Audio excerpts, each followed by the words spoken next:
So how did this ceasefire deal between Iran and Israel actually get negotiated? We know President Trump was directly involved talking with Bibi Netanyahu, while Vance, Rubio, and my next guest talked with the Iranians. Here with what happened behind the scenes is Steve Witkoff, assistant to the president and special presidential envoy for peace missions. Steve, you have a lot on your plate, but you were tapped to help with this. How did we go from Israel bombing Iran and sending our B-2s with those bunker busters to brokering this ceasefire just days later? Take us inside these talks. You know, Laura, I listened to your introduction, and you've got it right. So many people had it wrong about the president. He had an objective. He wouldn't have entered the war, entered this 12-day, as he calls it, war without that objective. The objective was to eliminate enrichment in Iran and weaponization capability on the part of Iran, and he achieved his objective, and he achieved it after 12 days. And so it was never going to be a forever war. It was never going to be a war just for war's sake. It was a war to achieve an objective that I think most Americans should be very, very satisfied with. I can tell you that I was in those discussions. I watched our commander-in-chief. He's got this uncanny ability to understand exactly when to push the button and when to pull out. He achieved his objective, and that was the end of it. From the Iranian side of this, Steve, if you can share with us some of their concerns and some of their promises, given what we've seen and some of the reports with this leaked intelligence early assessment of what we know right now. What did Iran actually pledge? Well, Iran throughout, since this conflict began, we've been talking to them about having some sort of peaceful settlement. And Iran's one caveat has always been that Israel had to stop its campaign. And once Israel fulfilled its objective, which they did, and once the United States fulfilled its objective, which it did, the total destruction of the enrichment capacity of the Iranian state, then the president was able to go to both parties and get a ceasefire done. And by the way, the proof is in the pudding. No one's shooting at each other. It's over. Steve, this leaked intel assessment, it's an early look at what was actually accomplished on the ground. And I underline early, but it was leaked. Somebody decided to leak this from the DIA. And it's being used in the media, and it's all over today, that, Trump said it was obliterated, but it's not obliterated. It's set back months, but it's not over from Iran's nuclear program's perspective. Your reaction to that, and I assume you know what we're talking about with this leaked intel report.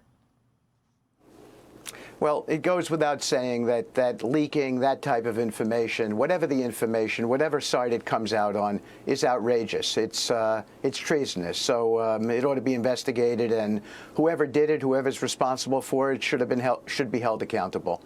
It could hurt lives in the future.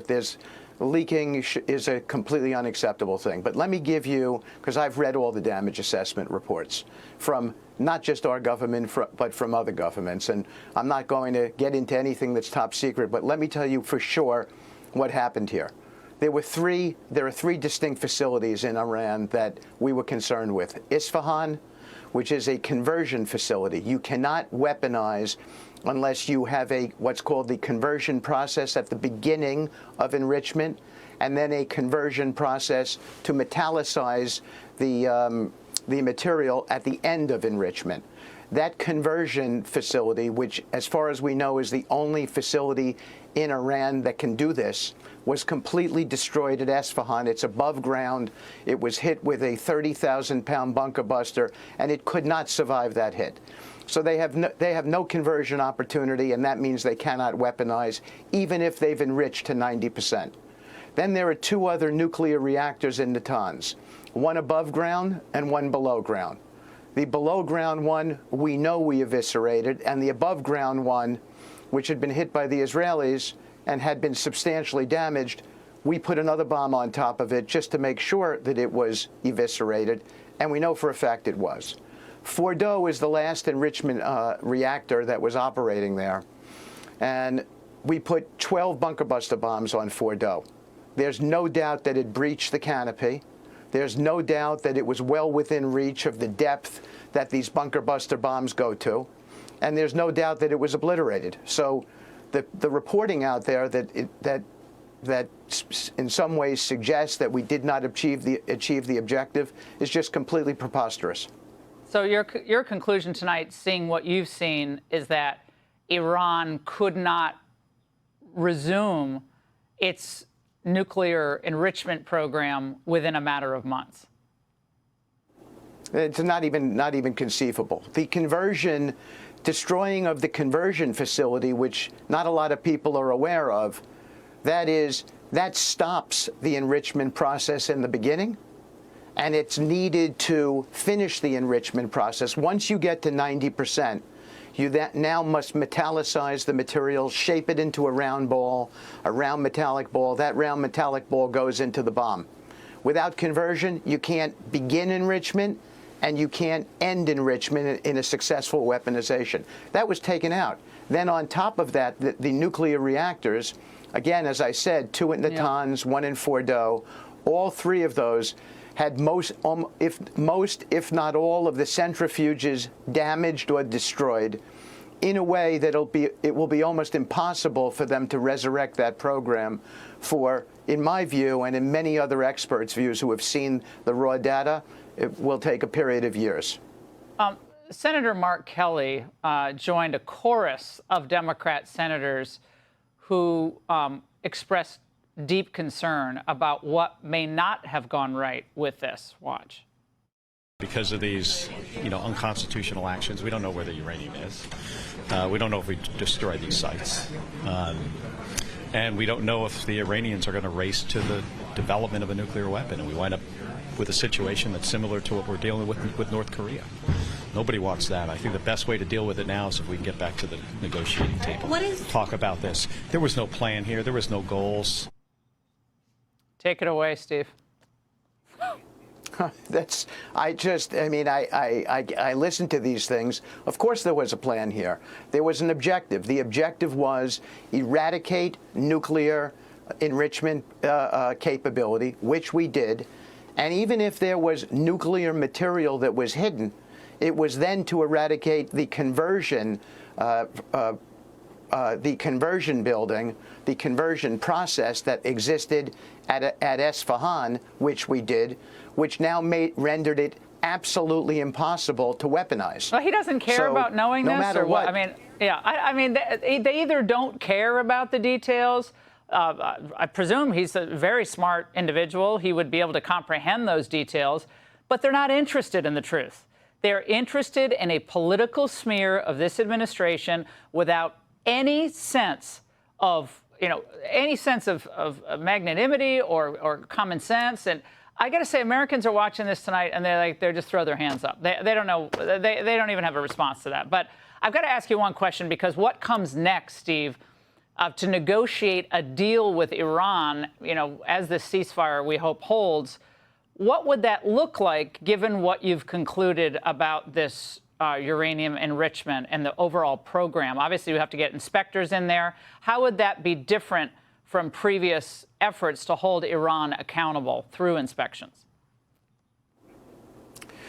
Well, first of all, the IEA is involved. By the way, the IEA, Rafael Grossi, I've talked to each and every day multiple times. He agrees with the assessments that I'm giving you tonight, Laura. So there's plenty of backup for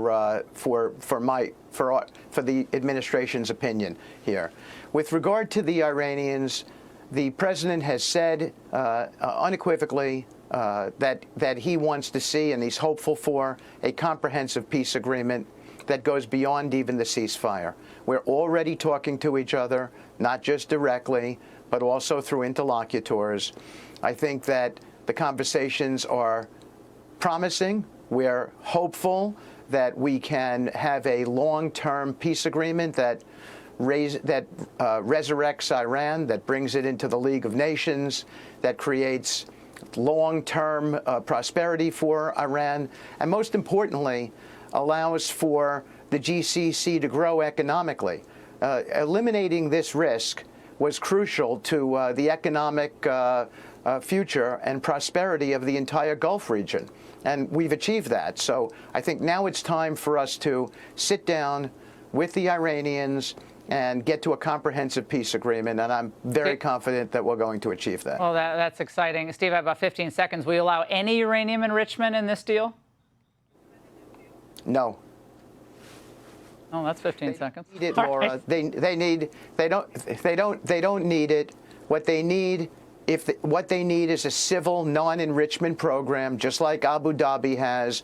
They're running a reactor like that called Boucher, where they don't have enrichment and they're getting fuel from the outside. And we're going to work with them on this. But what they don't need is enrichment. Steve, thank you very much for these details, your perspective, and for trying to set the record straight. We really appreciate it. Hey, Sean Hannity here. Hey, click here to subscribe to Fox News YouTube page and catch our hottest interviews and most compelling analysis. You will not get it anywhere else.